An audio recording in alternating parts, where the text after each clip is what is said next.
Assalamualaikum warahmatullahi wabarakatuh. Good morning, everyone. It's great to see you all here again. Thank you for listening my answer to the question that given. My name is Shabrina Felia. My friend called me Felia, and I am a Management International class student of Faculty of Economic and Business, Universitas Tanjungpura, and my student number is B10241910129. And today I'm here to answer the question given by my lecturer, Mr. Adi Mursalin. Firstly, I will answer the question in part A. There is 4 questions, and next I will answer the question on part B, which deal with the theories of advanced HRM, and there are 15 questions, and then I will watch the video given and answer all the questions that follow. Well, dear my friends, let me begin my answer on part A section. On part A, on the first question, my answer is yes, I am active in attending the lecture of organizational behavior. I also engage in the discussion handled by my friends. I answer a question from group 5 that presented chapter 2 about diversity in organizations. For the second question, my answer is there are 7 chapters that have been presented before the midterm test. Chapter 1 about organizational behavior presented by Sir Adi. Chapter 2, the topic is about diversity in organization presented by group 5, Tiffany and Desi Eka Sanjaya. Chapter 3, the topic about attitude and job satisfaction presented by group 18, Carlos and Cristobal. Chapter 4, the topic about emotions and mood presented by group 8, Nita Diswa Fitri, Vanessayan and Yuni Venawati. Chapter 5, the topic is about personality and value presented by group 15, Salsabila Deva and Tasya. Chapter 6, the topic is about perception and individual making decision presented by group 7, Arsa Wahyuni, Revilia Teresa and Putri Hermania. And the last chapter before the midterm test is chapter 7. The topic is about motivation concept presented by Irfani and Sharif Nabil. For the third question, my answer is I learned about how to manage diversity in workplace, also how important attitude towards job satisfaction, how emotions and mood affect our job performance, and many more. And for the last question in this part, my answer is we use Robbins and Judge Organizational Behavior Patterns Hall 2012. We can easily find the book on Google and Google Scholar. Now we move to the part B section. For the first question, my answer is there are 3 categories of manager functions. First category is interpersonal category. The managerial roles in this category involve providing information and ideas. The first function of this category is figurehead. As a manager, you have social, ceremonial, and legal responsibilities, and you are expected to be a source of inspiration. People look up to you as a person with authority and as a figurehead. The second one is leader. This is where you provide leadership for your team, your department, or perhaps your entire organization. And it's where you manage the performance and responsibilities of everyone in the group. The last one in this category is a liaison. Managers must communicate with internal and external contacts. You need to be able to network effectively on behalf of your organization. The second category is informational category. The managerial roles in this category involve processing information. The first function is monitor. In this role, you regularly seek out information related to your organization and industry, looking for relevant changes in the environment. You also monitor your team in terms of both their productivity of their well-being. Second function is a disseminator. This is where you communicate potentially useful information to your colleagues and your team. And the last function is spokesperson. Managers represent and speak for their organization. In this role, you are responsible for transmitting information about your organization and its goals to the people outside it. And the third category is the decisional category. The managerial roles in this category involve using information. First one is entrepreneur. As a manager, you create and control change within the organization. And the second one is disturbance handler. When an organization or team hits an unexpected roadblock, it's the manager who must take charge. And the third one is resource allocator. You will also need to determine when organizational resources are best applied. And the last one is negotiator. You may be needed to take a part in and direct important negotiations within your team, department, or organization. And for managers' roles, there are leadership or interpersonal.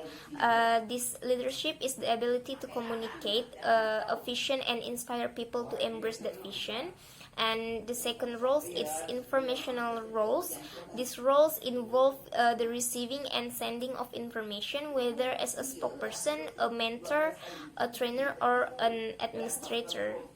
And the third roles is decision making. All managers are required to make decisions, but managers at different levels make different kinds of decisions. And for the manager skills, there are three basic categories. The first one is technical skills. These skills is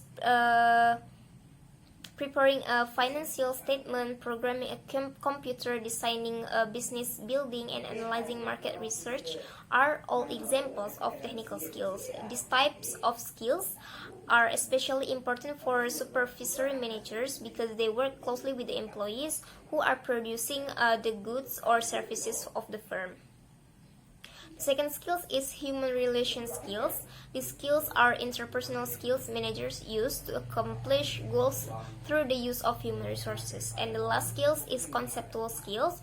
These skills include the ability to view the organization as a whole, understand the various parts of the interdependent, and assess how the organization relates to its external environment. For the second question, my answer is there are 6 contributing disciplines to the organization behavior field. The first is psychology.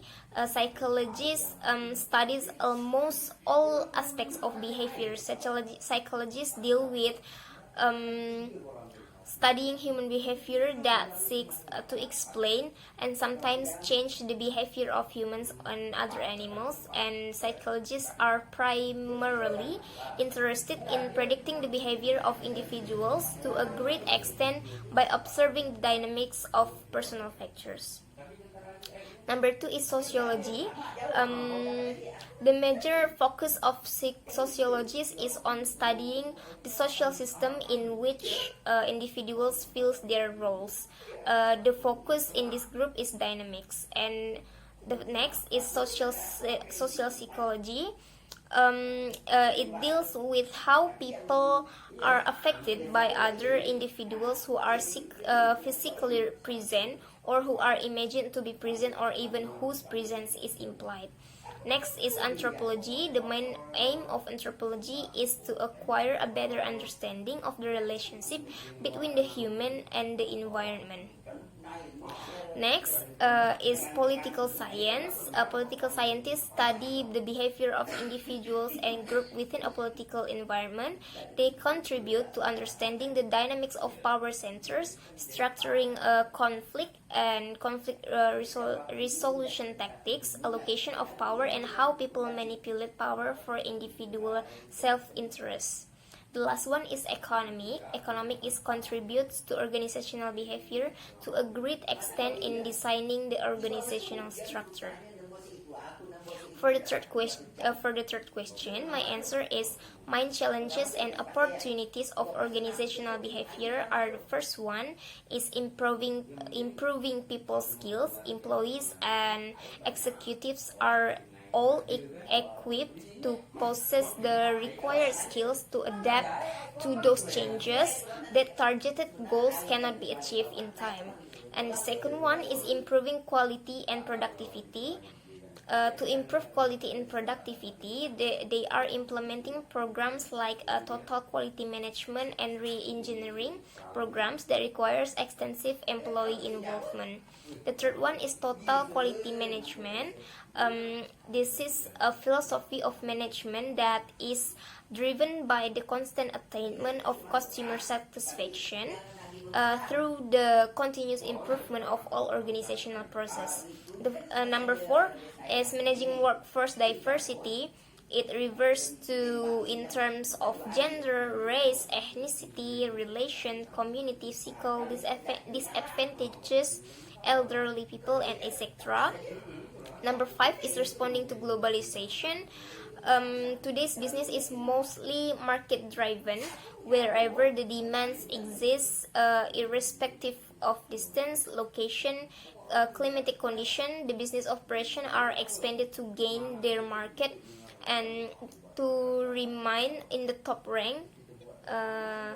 Business operations are no longer restricted to a particular locality or region.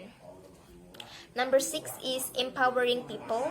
The main issue is delegating more power and responsibility to the lower level cadre of employees and assigning more freedom to make choices about their schedules, operations, procedures, and the method of solving their work-related problems.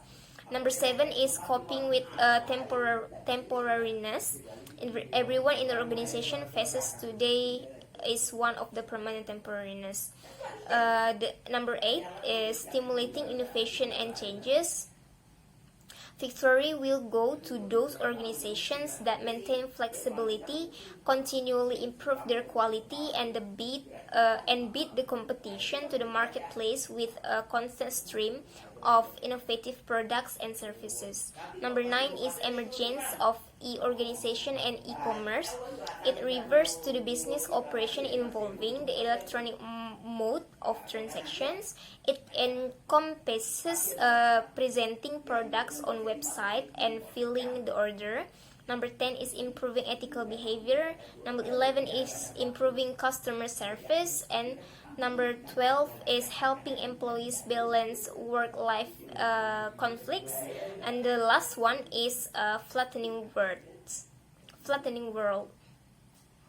And for question number 4, my answer is there are 6 ways to manage workforce diversity. The first one is stop thinking of diversity as a buzzword.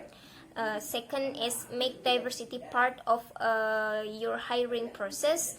Third is build connections to create talent pipelines. The fourth is make sure leadership is aligned with your goals. Number 5 is examine your policies to fight systemic inequality. And the last one is create a culture of empathy and forgiveness. For question number 5, my answer is personality. Personality is a characteristic way of thinking, feeling, and behaving. Personality embraces moods, attitudes, and opinions and is most clearly expressed in interactions with other people. It includes behavioral characteristics, both inherent and acquired, that distinguish one person from another and that can be observed in people's relations to the environment and to the social group. Personality affects all aspects of a person's performance, even how he reacts to situations on the job. Not every personality is suited to for every job position, so it is important to recognize personality traits and pair employees with the duties that fit their personalities the best. And this can lead to increased productivity and job satisfaction, helping your organization to function more effectively, to more efficiently. Personality can be seen as the motor which drives behavior. For the question number 6, my answer is the Myers-Briggs personality type indicator is a self-report inventory designed to identify a person's personality types, strengths, and preferences. The questionnaire was developed by Isabel Myers and her mother Catherine Briggs based on their work with Carl Jung's theory of personality types. Today, the MBTI inventory is one of the most widely used psychological instruments in the world. Question number 7.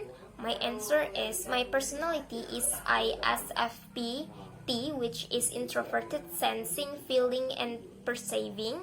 An ISFP is for me, I like to keep my options open, so I often delay making decisions in order to see if things might change or maybe I have another options to do something comes up. And as an introvert, I must expend more energy to meet a lot of people. And after spending time with people, I often find that I need a period time to be alone. And because of this, I prefer to mingle with a small group of close friends and family members. Maybe I only have like 6 to 10 friends that are really close to me. And as for my friend, first is Delphi. Her personality is INFP, and her type and type B personality. With this personality, if I was her manager, I have to hold their values near to them. So critiquing them may be considered as a personal attack.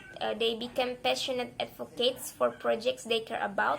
So respect the significance of their important task.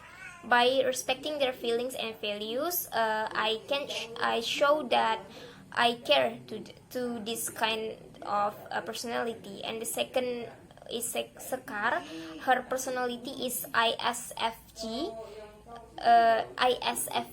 Sorry. To manage with this type of personality, we should check in with them frequently to see where they are at with a task and let them know when it's considered done, and assign tight deadlines so they can't spend too much time on one thing.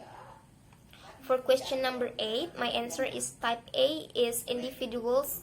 Type A individuals are aggressive, ambitious, controlling, highly competitive, preoccupied with status, workaholics, hostile, and lack patience, while type B people are relaxed, less stressed, flexible, emotional, expressive, and have a laid-back attitude. For question number 9, my answer is people with type D personality have high level of both negative affectivity and social inhibition. Social inhibition means that people tend to shy away from social interactions, possibly due to fear of rejection or judgment, and they tend to lack confidence in social situations. For question number 10, my answer is one of the main differences between mood and emotion can be seen in the expression. Mood is something a person may not express, whereas emotion may be expressed. Another difference is that mood may last longer than emotion, and emotion are aroused in people by some specific objects or situation. On other hand, moods are not created in someone because of any specific object or any particular situation. For question number 11, my answer is emotions are a response to an event in the work environment. The work environment includes everything surrounding the job, the variety of tasks and degree autonomy job demands and requirement for expressing emotional labor. This environment creates work events that can be hassless, uplifts, or both. So these work events trigger positive or negative emotional reaction. But employees' personality and moods predisposes them to respond with greater or lesser intensity to the event. For instance, people who score low on emotional stability are more likely to react strongly to negative events, and their mood introduces the reality that their general cycle creates a fluctuation. So a person's emotional response to given event can change depending on mood. And finally, emotions influence a number of performance and satisfaction variables such as organizational citizenship behavior, organizational commitment, level of effort, intentions to quit, and workplace defiance. The 12th question, my answer is there are four major theories in the need-based category. The first one is Maslow's hierarchy of needs. This is a theory. According to his theory, a person's motivational needs can be put in hierarchical manner. I'm sorry for the pronounce. Though no need is fully gratified, truly satisfied need will no longer serve as source of motivation. The second one is ERG theory. According to this theory, human beings have got two distinct points of views, negative and positive. So as per theory acts, the managers are of the view that employees don't like their job, and so there is a need for directing them, and in some cases coercing them. The third one is Herbert's dual factor theory. According to this theory, there are two different sets of factors that influence an employee. First set of factors is called hygiene factors and includes wages, working conditions, job security, and etc. And the last one, number 4, is McClelland's acquired needs theory. According to this theory, any person will have either of the following 3 needs. First is need for achievement. A person with this need will strive to excel and have success in whichever field he is working. Second need is need of power. A person with this need will want to wield power and influence others on its basis. And the last one is need for affiliation. A person with this need seeks friendly relationships with the people around him. For question number 13, my answer is equity theory aims to strike a balance between an employee's input and output in a workplace. And the next is reinforcement theory, states that an individual's behavior is a function of its consequences. As for the self-efficacy theory, refers to an individual believes that in his or her capacity to execute behaviors necessary to produce specific performance attainments. And the last one is goal setting theory, is an employee engagement tactics that involves setting specific and measurable goals to improve productivity. For the question number 14, my answer is first, make class communicative. Part of the joy of language is using it to communicate. Language learners get a rush when they can successfully translate their thoughts into words and get their points across. Second is make English practical. People don't like doing things that are pointless. They want to know that there is a purpose behind what they do, even if the activity is as simple as digging a hole. You can stress people's purpose in your activities when you keep them practical. The third one is make class fun. Making class fun is a surefire way to up intrinsic motivation levels. Number 4 is forge relationship. You can let your students know that you care about them and where they come from by encouraging expressions of culture in class. The last one is give feedback. Always consider feedback carefully. The right quantity and quality of feedback is important for forging the right relationships with your students. For the last question in this part, question number 15, My answer is motivation is the process that initiates, guides and maintains goal-oriented behaviors. It is what causes you to act, whether it is getting a glass of water to reduce thirst or reading a book to gain knowledge. Motivation involves the biological, emotional, social, and cognitive forces that activate behavior. Motivation theories suggest many ways of keeping the employees motivated on what they do. Although a manager is not required to learn all this motivation theory, having an idea of certain theories may be an advantage for day-to-day activities. So we going to the last part of my question, which is part C. For the first question, my answer is the speaker in the video, Professor Gerdes, explained about emotions and mood. Emotions interfere with productivity and can't be separated from the workplace. And there are 6 essentially universal emotions. There are anger, fear, sadness, happiness, disgust, and surprise.